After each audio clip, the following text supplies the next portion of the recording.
جب بھی شب برات آتی ہے لوگ قبرستان جاتے ہیں ہر سال. نبی ایک دفعہ گئے اور آپ ہر سال جا رہے ہیں.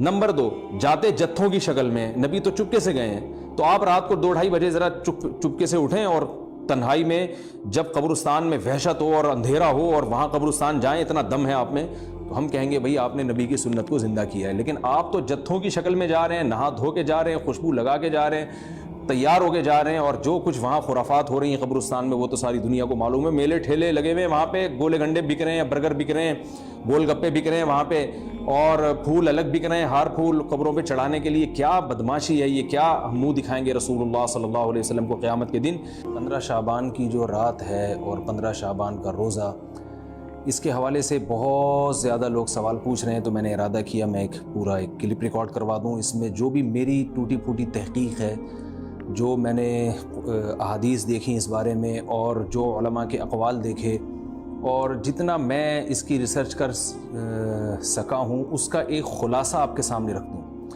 اگر میں وہ تمام احادیث آپ کو پڑھ کے سناؤں, پھر ایک ایک کی سند پڑھوں, پھر ایک ایک کی سند پہ بحث کروں, تو وہ بات بہت ہو جائے گی لمبی اور کلپ بہت طویل ہو جائے گا. تو ایک خلاصے کے طور پر پوری جو ایک تحقیق ہے وہ میں آپ کے سامنے رکھنا چاہتا ہوں.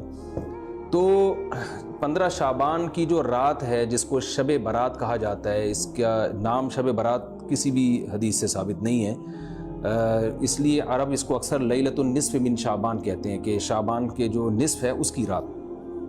خیر, اس کا نام شب برات ہو اگر اس وجہ سے برات کے اس میں اللہ تعالیٰ کہا جاتا ہے کہ جہنم سے بری کر دیتے ہیں, تو اس وجہ سے کسی نے نام دے دیا ہو تو ایک الگ بات ہے. لیکن اس رات میں ہوتا کیا کیا ہے, لوگ کیا کیا کر رہے ہیں, اس کی کیا شرعی حیثیت ہے, تو میں نمبر وار انشاءاللہ اس کو تفصیل سے بیان کروں گا. کچھ چیزیں تو ایسی ہیں جو بالکل ہی غیر ثابت ہیں. ان میں اس رات میں مٹھائی, حلوہ یا مختلف قسم کے حلوے پکا کے لوگوں میں بانٹنا, اور اس رات میں نہا دھو کے تیار ہونا, یہ اچھے کپڑے پہننا, ان 2 چیزوں کو پہلے میں انشاءاللہ بیان کروں گا. دیکھیے, اسلام میں راتوں کے تہوار کا کوئی تصور نہیں ہے.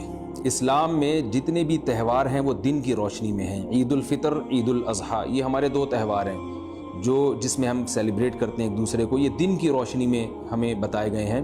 غیر مسلموں کے تہوار رات کو ہوتے ہیں, جیسے عیسائیوں کے تہوار کرسمس آپ دیکھیں رات کو ہوتا ہے. تو اس کی وجہ یہ ہے کہ اسلام نے دن کی روشنی میں تہوار رکھے ہیں. بہت ساری حکمتیں اس میں ہو سکتی ہیں, پوری حکمتیں تو ہم نہیں جانتے, لیکن کچھ سرسری غور سے کچھ حکمتیں ہمارے سامنے آتی ہیں کہ رات کا وقت ایسی چیز ہے جو اللہ نے عبادت کے لیے بنایا یا آرام کرنے کے لیے, سونے کے لیے بنایا. رات میں اگر آپ سیلیبریٹ کریں گے کسی بھی عمل, یعنی